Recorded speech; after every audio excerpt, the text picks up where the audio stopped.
mahiwagang lagusan sa bundok ng ZL. Kasama sa isiniwalat ng UFO files released kamakailan lang ay ang misteryosong lugar sa Northern Territory ng bansang Australia. Base sa ulat, isa ang bundok sa mga pinaniniwalaang lagusan o isang portal. Ang nais nilang malaman ay lagusan nino ng mga extraterrestrials mula sa ibang planeta o mga nilalang mula parallel universe o mga espiritu mula sa ibang dimensyon. Baka naman katang isip lamang. Siguradong magugulat ka sa malalaman mo na ang kanilang nalalaman hinggil sa ilalim ng bundok ay ikinamangha kahit ng mga dalubhasa at mga eksperto. Mayroong mga naniniwala at marami din namang naghihinala. Ang tanong, totoo ba?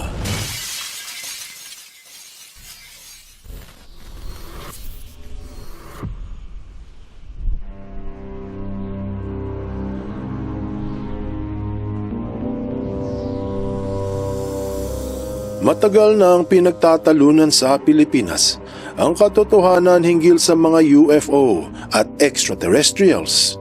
Kung totoo bang sila ay mula sa ibang planeta o baka mga masasamang espiritu sa ating mundo. May mga naniniwala na kahit sa Biblia ay merong mga kwento ng alien encounters, katulad ng nakasulat sa libro ng propetang Ezekiel. Marami ding nagsasabi na mga espiritu ang nag-aanyong ET para linlangin ang buong sangkatauhan. Kahit mga dalubhasa sa larangan ng physics ay nabibighani sa mga misteryosong nasasaksihan ng marami sa himpapawid at libo-libong mga eyewitnesses ang nagpahayag ng kanilang mga nakita. Kaya relihiyoso ka man o sayentipiko, hindi mo maitatanggi na merong mga kababalaghan na hindi natin lubusang maunawaan. Kasama sa mga inilabas na impormasyon sa UFO files released ng Estados Unidos ay hinggil sa isang bundok sa Red Center o sa gitna ng bansang Australia, ang bundok ng ZL. Maraming mahiwagang kaganapan ang nasaksihan ng mga taga roon, katulad ng mga ilaw sa langit na hindi maipaliwanag, mga sasakyan sa himpapawid na kakaiba ang itsura at kung ano-ano pa. Ang Mount ZL ay ang ika-4 na pinakamataas na bundok sa bansa na matatagpuan sa Northern Territory. Humigit kumulang 150 na kilometro bandang kaliwa ng Alice Springs. Kilala ang lugar dahil sa matarik nitong batuhan, malawak na tanawin ng disyerto at pagiging liblib na lugar. Kaya naging sentro rin ito ng iba't ibang kwento tungkol sa UFO at iba pang hindi maipaliwanag na pangyayari. Ang mga katutubo sa Australia o mga Aboriginals ay ang pinaniniwalaang unang nakasaksi sa mga kakaibang bagay sa langit. Makikita sa kanilang mga iginuhit sa loob ng kuweba ang iba't ibang uri ng dream time na naglalarawan sa kanilang paniniwala hinggil sa mga nilalang mula sa langit. Sa makatuwid, naitanghal pa sa ancient origins yung mga iginuhit nila. Kasama dito ang misteryosong Aboriginal rock art na Wandjina sky beings, ang mga nilalang mula sa langit. Hindi yan AI. Litrato mismo yan sa loob ng kuweba na inukit at pinintahan ng pinaghalong putik at katas ng hayop at halaman. Base sa kanilang paniniwala, ang mga Wandjina ang lumikha sa lupa at sa mga tao. Mapapansin na iisa lamang ang itsura ng mga sinasabing Wandjina. Malaki ang mga mata at walang bibig. Pero noong una wala namang pumansin sa mga rock art ng mga Aboriginals hanggang dumating ang taong 1950s. Taong 1954 pa ang pinakaunang nakadokumentong UFO sighting sa Northern Territory. Nadyaryo pa nga ito sa lugar ng Alice Springs na may layo na 244 kilometers mula sa bundok ng ZL. Ayon sa balita ng Trove, buwan ng Pebrero taong 1954, nakuhanan ng litrato ang isang bilog na bagay na lumabas mula sa bundok. Mababasa ang balitang yan sa archive ng Northern Territory. Hindi pa uso ang AI at wala pang mga internet trolls na nagfo-photoshop. Tunay na kuha yan. Minsan ay nakatigil lamang sa ere, minsan ay nawawalang bigla. Ito ang kauna-unahang naidokumentong UFO encounter sa Australia. Kaya nang lumabas sa balita, nagkaroon ng kaguluhan sa mga pangkat ng katutubo sa Alice Springs dahil naniniwala sila na ito ang mga Wandjina na nagbalik muli mula sa langit. Matapos ang maraming UFO sighting sa Northern Territory, sineryoso ito ng pamahalaang Australia. At paglipas ng ilang taon, sa tulong ng Estados Unidos, napagpasyahan ang pagpapatayo ng isang base pangmilitar sa lugar ng Pine Gap. Malapit lang ang pasilidad sa Alice Springs. Base sa mga opisyal na dokumento, ginagamit ang base para sa satellite intelligence, komunikasyong militar at maagang pagtukoy ng mga missile launch. Iyan ang sabi nila. Pero alam ng mga taga roon ang tunay na pakay ng militar. Walang iba kung hindi kumuha ng mga impormasyon hinggil sa nakikitang mga UFO sa lugar. At hindi sila nabigo dahil sunod-sunod ang mga UFO sighting at may isang bundok kung saan talagang marami ang lumalabas na mga ilaw sa tuwing gabi. Binanggit ang bundok ng ZL sa programa ni Joe Rogan sa panayam niya kay Harold Puthoff.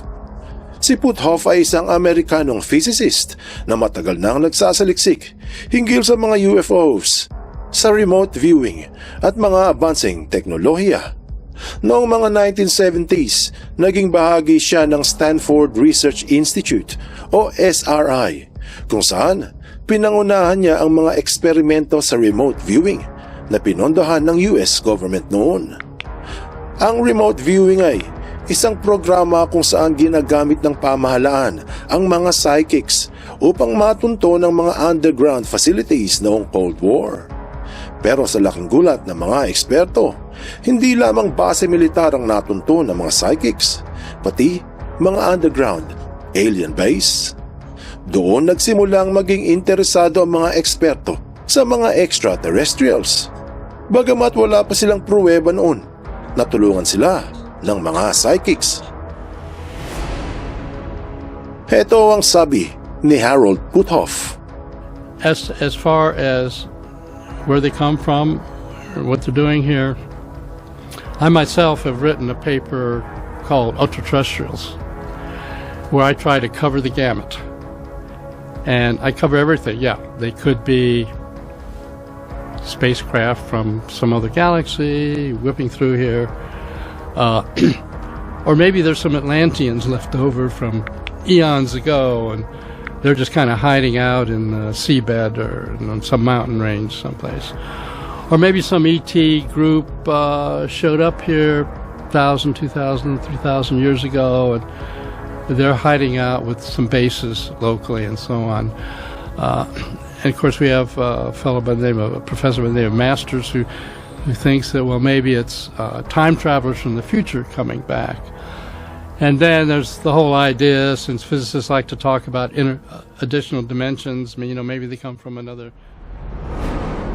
Ipinaliwanag ni Harold na maraming posibilidad kung saan nagmula ang mga UFO. Maaari daw silang mula sa ibang galaxy na napadpad dito sa Earth. O baka raw mga naiwang sibilisasyon ng mga Atlanteans na nakabase sa ilalim ng karagatan. O posible rin daw na mga extraterrestrials na bumisita sa ating daigdig mula pa noong unang panahon. Mga 1,000 o 2 o 3,000 taon nang nakararaan. Sinabi din ito na baka mga time travelers ang mga nilalang o pwede ring mga interdimensional travelers mula sa ibang dimensyon. Marami ang nagtatalo sa iba't ibang posibilidad. Pero kung ikaw ay isang relihiyoso at may alam sa Biblia, marahil ay naniniwala ka sa isang posibilidad na pwedeng mag-anyong ET ang mga masasamang espiritu.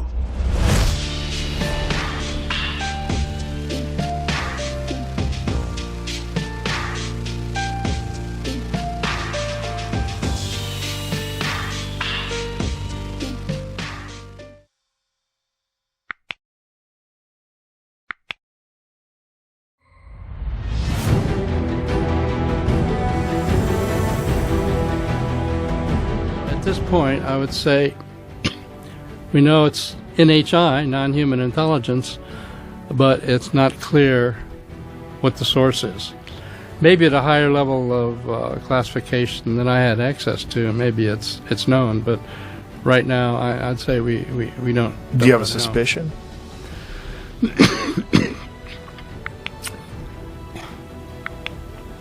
I guess my suspicion that it's likely non-human intelligence from some other galaxy or far out in our own galaxy that have come here but some time back, and that there are stations here. One of our remote viewers that was really good came up one day and said, I was looking around and I think I found a UFO base on Earth. This is during the remote viewing era, and oh my God, I've got to report this to my CIA contract monitor. And do I want to tell him that? And so I did, and one of the places he came up with but one of the places he came up with was Mount Zeal in Australia. And so my CIA contract monitor says, well, I know that.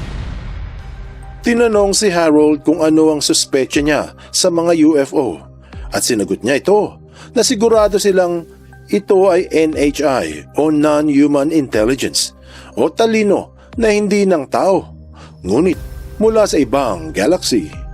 May isa pang binanggit ang scientifico na ikinagulat ni Rogan. Ito ay hinggil sa isang remote viewer o psychic na ginamit ng kanilang gobyerno noon. Hindi lang ito basta-basta psychic. Pinadaan muna ito sa mahigpit na programa upang makita na mabisa ang mga pahayag at nakapasa ito sa pagsusuri. Siya ang nakakaalam ng base sa ilalim ng bundok ng Ziel. Pero hindi base ng militar ang kanyang nasagap. Ang pahayag ng remote viewer ay base ng mga aliens sa ilalim ng bundok. Ang binanggit na remote viewer na nakatunto ng underground alien base sa bundok ng Ziel ay dating Burbank Police na si Pat Price. Isa siya sa pinakamagaling na psychic remote viewer ng gobyerno, kung saan ilang beses nang nakatulong sa pag-solve ng mga investigasyon ng CIA. Kasama dito yung Sugar Grove Station at Russian Underground Facility, ang Semipalatinsk Test Site. Tinawag siyang remote viewer dahil meron siyang kakayahang psychic na makita ang isang lugar kahit hindi niya ito napupuntahan. Lalo na yung mga underground na base noong panahon ng Cold War. Napahanga ni Pat Price ang mga kinauukulan sa kanyang galing sa psychokinetic. Sa katunayan, naglaan ng ilang milyong dolyares ang CIA para pag-aralan ang kakaibang galing ni Price. Dekada 70 nang nalaman niya na merong alien base sa Mount Ziel.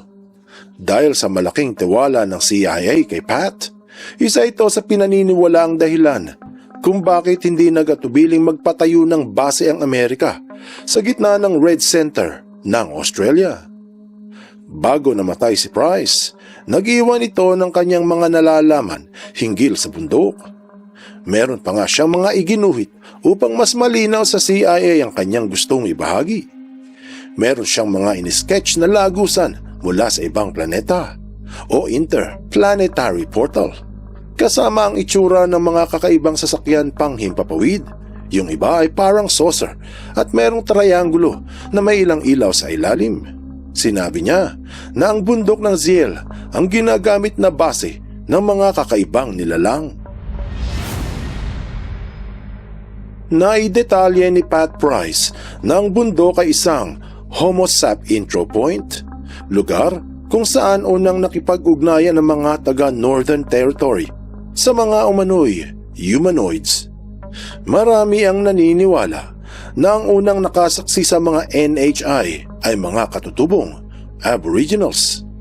Ito rin ang sinasabing pinagmula ng kanilang paniniwala sa mga Wandjina. Kaya yung mga inukit nila sa mga bato na anyong malaki ang mga mata at walang bibig ay mga extraterrestrials. At sa paglipas ng panahon, naipasa ng mga katutubo ang kanilang nalalaman at naging reliyon ang paniniwala. At ngayon, tinawag nila itong dream time. Binanggit din ni Price na mas malinaw umano niyang natutukoy ang lokasyon habang siya ay nasa theta state. Ang theta state ay isang antas ng utak kung saan mas malalim ang konsentrasyon. Bagamat hindi naglabas ng impormasyon ang Pine Gap hinggil sa nalalaman ni Pat Price, tuloy-tuloy ang mga UFO sightings sa lugar. Binalita sa 9 News ang naganap noong taong 1991, kung saan pinagbawala ng mga opisyal mula sa Estados Unidos ang ilang taga Northern Territory na ikwento sa iba ang kanilang nasaksihan. 3 ang saksi, 2 pulis at 1 babae na si Annie. Hating gabi pauwi na ang 2 angka si Annie nang sila ay sinundan ng lumilipad na tatsulok. Tapos ay bumaba ito at sumabay sa tabi mismo ng kanilang sasakyan. Tapos tumaas muli at sa kabilang tabi naman sumabay. Dahil sa takot, nagmadali ng drive yung mga pulis. Idinrowing pa ni Annie ang kanyang nakita. Hugis tatsulok at may ilang ilaw sa ilalim. Halos katulad ng binanggit ng psychic na si Pat Price. Taong 2018, pinahayag sa TNT Magazine ang ilan pang UFO sighting sa Northern Territory, kasama ang unsolved case ng Valentich disappearance noong taong 1978. Sabado ng gabi buwan ng Oktubre, isang piloto at ang kanyang eroplanong Cessna 182 ang nawala matapos nitong itawag sa kanyang communication na merong sumusunod sa kanya habang siya ay nasa ere. Bago mawala ang signal ng eroplano, sinabi ni Valentich sa communication, "It's not an aircraft." Mapapanood sa unsolved cases ang naganap sa piloto dahil sa meron itong pruweba. Matapos ang ilang araw, isang photographer na nagngangalang Roy Manifold ang lumapit sa kapulisan dahil sa kanyang nalitratuhan. Habang siya ay nasa Pampanga at kumukuha ng litrato ng sunset sa karagatan, napansin niya ang paglipad ng isang kakaibang sasakyan noong gabing nawala si Valentich. Nakuhanan niya yung maitim sa kanan na hindi gaano maaninag. Iyan ang mismong litrato mula sa archive at hindi yan AI. Ilan lamang ito sa maraming naganap na hindi maipaliwanag sa Northern Territory ng Australia na inuugnay sa nalalaman ni Pat Price hinggil sa base ng extraterrestrials sa bundok ng Zeal. Kung bibisitahin ang mga kuweba ng mga katutubong Aboriginal sa lugar, makikita ang mga inukit nila hinggil sa mga nilalang mula sa langit na tinawag na Wandjina. Merong mga relihiyoso na nagsasabi na ang mga naganap ay kagagawa ng masasamang espiritu na naririto sa daigdig upang linlangin ang sangkatauhan.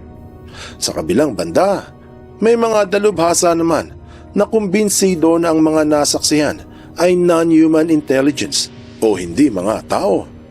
Sa kasalukuyan, masikreto pa rin ang mga opisyal sa Pine Gap at ayaw magsalita hinggil dito. Marahil sa hinaharap, lalabas ang katotohanan hinggil sa pinaniniwalaang underground base sa Mount Zeal. Anong aral ang mapupulot dito? Ang sinasabing lagusan sa bundok ng Zeal ay punto ng mainit na debate sa pagitan ng mga relihiyoso at mga sayantipiko.